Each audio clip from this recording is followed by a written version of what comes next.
In 2018 and beyond, the blockchain will become one of the largest focal points of digital transformation for companies in all sorts of industries. One of those will be financial services. For Tech Republic and ZDNet, my name is Dan Patterson with Tim Coates of Synchron.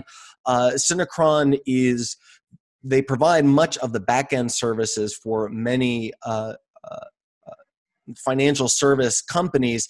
Tim, I wonder if you could help us understand first a little bit about the technology behind the blockchain and why this is so important to not just industry at large, but particularly to the financial service industry. Sure. So thanks for having me, Dan. Blockchain is the technology that underpins Bitcoin and a lot of the innovation in the cryptocurrency community.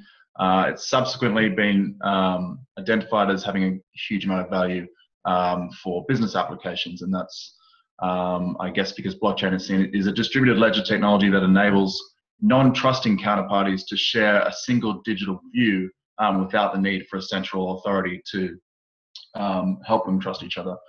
So why is that important? Well, because banks and so many other industries have this business model where they hold their own versions of the truth and they message each other in their own little silos and try to come to an agreement post the fact often. And so often the most efficient way to get around that is to trust someone in the middle to hold that single version of the truth, and that comes with fees and single points of failure and cybersecurity problems. So blockchain gives us that possibility to confidentially share data or share access to a data structure. And that first and foremost drives efficiencies in reconciliations. So a lot of middle office and back office functions of banks are looking into the blockchain applications and making a lot of tasks redundant, but also it could lead to a lot of new business models. So where often in a more peer-to-peer nature, that'll reduce the friction in banking, whether that be speed, whether that be cost and fees, or the accuracy of data. And that'll change a lot about what we can do today. So this is from a macro perspective, just to make sure I understand you correctly, this is a standardization of technology, but a standardization that is based on an agreed upon technological backbone. Yep. And that backbone is secured by encryption, and jargon is often used, smart contracts. That encryption kind of guarantees everybody can be on the same page, especially when it comes to a high volume of transactions. Is that a fair characterization? Correct. It gives you certainty of an outcome occurring based on a set of inputs and the rules that you guys agreed between each other, two counterparties. So can you help us understand the technology that is currently used and maybe some of the costs that go? I mean, anytime a company or, we see in Munich, a government switches from Linux to Windows and back, there are associated costs. This is pretty understood with legacy software. So what are the associated costs and technology debt that has to be maneuvered around in order for financial service providers to start using the blockchain?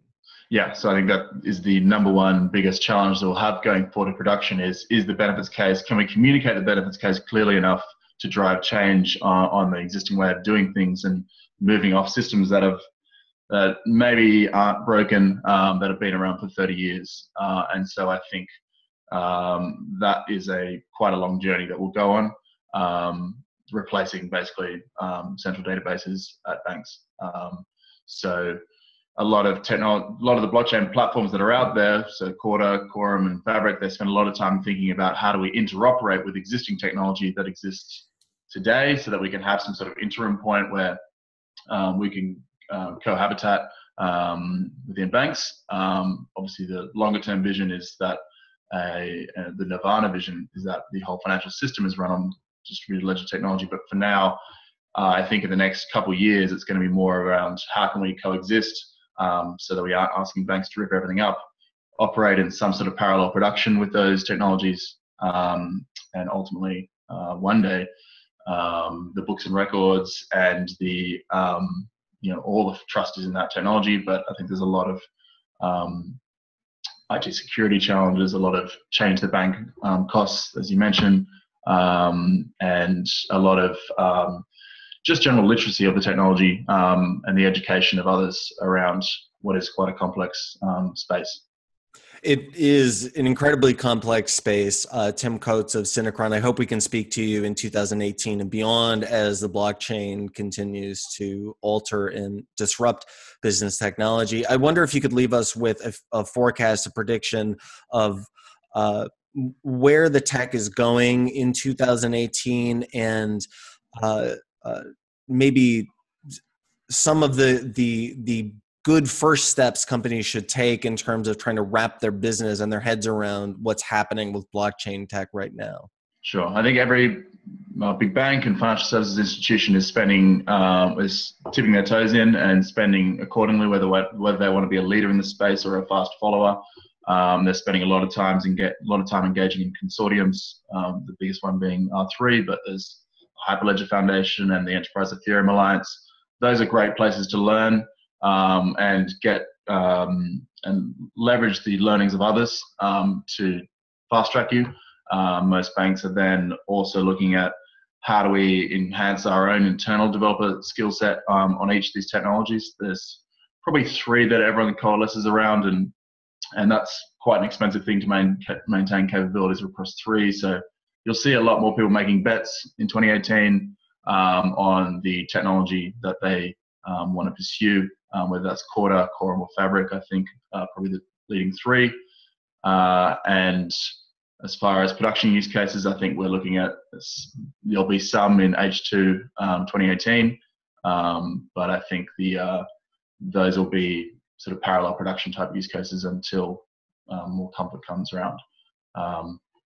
So yeah, it's all about building robust solutions where, the Ethereum backbone is a public blockchain, so it should be something that can be downloaded on your computer, and that's a huge limitation. Also, financial services is really looking at far more robust technologies that require much bigger servers and much bigger IT security, and they can't go down. The settlement finality must be immediate as opposed to waiting 10 minutes for the Bitcoin blockchain to update. So much greater challenges in financial services, and the technology is slowly getting there. Should be production ready next year. Use cases probably truly will come the year after, I think.